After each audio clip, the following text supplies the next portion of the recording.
¿Sabes qué es lo más curioso de la política peruana? Que los mismos que señalan con el dedo tienen tres dedos apuntándose a ellos mismos. Y hoy vamos a hablar de eso, de la hipocresía que nadie quiere ver, pero también de algo que duele más, la traición a los que se fueron. En los últimos tiempos ha tomado fuerza un argumento en ciertos sectores políticos que Keiko Fujimori no debería llegar a la presidencia del Perú, porque sus raíces son japonesas, que alguien con origen extranjero no puede representar auténticamente a los peruanos. La japonesa que se vaya a su país, bien mujer, bien peruana, estamos acá para asumir ser gobierno en nuestro país.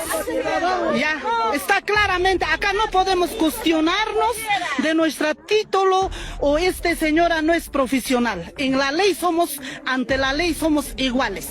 Ajá, gracias. Bien, tomemos ese argumento en serio por un momento. ¿Realmente queremos aplicarlo con consistencia? Porque si vamos a abrir esa caja, hagámoslo del todo. Hablemos de JP, el partido político rival. Dentro de su círculo está Antauro Humala, y según declaraciones públicas, el propio candidato Sánchez le habría prometido uno de dos ministerios, el Ministerio del Interior o el Ministerio de Defensa. Representamos a la mitad del electorado que votó por nuestro candidato Roberto Sánchez. Nosotros estamos apoyando por convicción, por doctrina.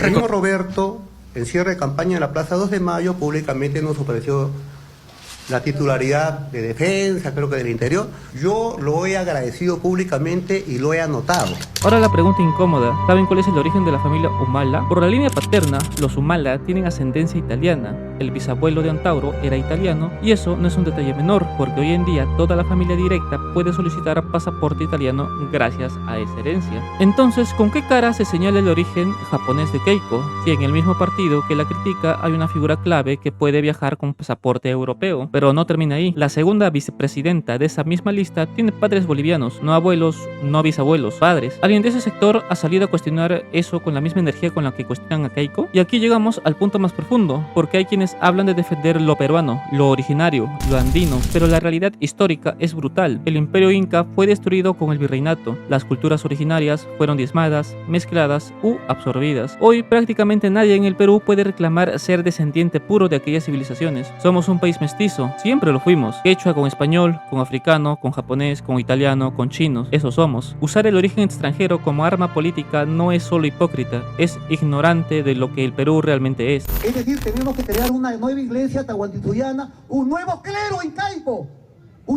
tenemos que rescatar la religión andina. Esa va a ser la religión oficial del Estado etnonacional. No puede ser el catolicismo importado. Entonces, compatriotas, esto es muy importante. Somos un partido cultural y todas nuestras actitudes, todas nuestras ceremoniales se inician con nuestra religiosidad andina, con el pago a la Pachamama, que es la Eucaristía incaica. Pero hay un segundo capítulo en esta historia, uno que duele más, y tiene que ver con los peruanos y que hoy viven fuera del país y con su derecho a votar. Hay un sector político que quiere anular el voto extranjero, que dice que quienes viven afuera no deberían decidir el futuro del país, y lo curioso es que muchos de los que dicen eso son exactamente los herederos políticos de los que obligaron a esa gente a irse. Pongamos esto en contexto, ¿por qué se fue la gente? La primera ola, en los años 80, el gobierno de Alan García hundió al país en una hiperinflación brutal. En su primer gobierno, la inflación llegó a más de 7000% anual. Las familias veían cómo sus ahorros de toda la vida desaparecían en semanas. A eso súmale las políticas de corte izquierdista que espantaron la inversión privada y paralizaron la economía. ¿Qué hizo la gente? Lo que haría cualquier persona racional, buscar un futuro en otro lado. La segunda ola en los 90, entró Luminoso y el MRTA convirtió al Perú en una zona de guerra, coches bomba, ataques a mercados, masacres en zonas rurales, apagones, toques de queda, familias enteras que perdieron todo, gente que huyó literalmente con lo opuesto, y ahora resulta que esos mismos peruanos que escaparon del terror no merecen votar. Y la tercera ola, las décadas siguientes, una vez recuperada la paz relativa, llegó la otra realidad, la falta de oportunidades, un país con recursos naturales envidiables, pero sin inversión real en educación, en salud, en infraestructuras, jóvenes preparados que no encontraban trabajo digno, profesionales que emigraron a España, Estados Unidos, Chile, Italia, Japón, no porque quisieran abandonar el Perú, sino porque el Perú no les dio razones para quedarse. Esos peruanos en el exterior no se fueron de vacaciones, razones. No se fueron porque les sobraba el dinero ni porque no amaban su país. Se fueron huyendo de la miseria, del terror y del abandono que el Estado peruano les generó durante décadas. Muchos de ellos siguen mandando remesas a sus familias, siguen sosteniendo economías provinciales desde el extranjero, siguen siendo peruanos con DNI, con familia, con historia y con raíces en este suelo. Y ahora hay quienes les dicen: ya no cuentas, tu voto no vale. ¿Por qué? ¿Porque votaron distinto? Llamémosle por su nombre. No es un argumento democrático, es una estrategia para eliminar votos que no les favorecen. Si esos mismos peruanos del exterior hubieran votado por el candidato de turno, nadie estaría hablando de anular el sufragio. Nadie. Y lo más irónico de todo, algunos de los que piden anular este voto tienen familiares viviendo en el extranjero, o ellos mismos tienen pasaportes de otros países, o sus candidatos tienen bisabuelos italianos y padres bolivianos.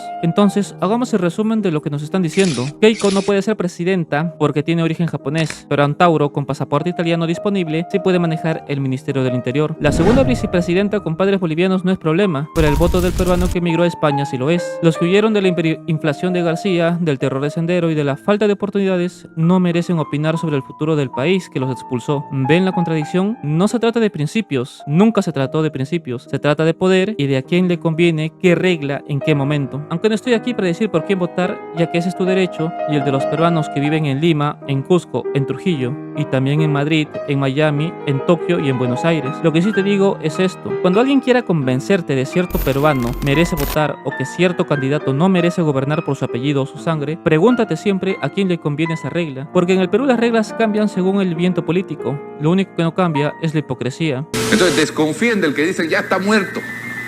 Ese nunca muere. Cuidado, está Fujimori subiendo ahí, subiendo.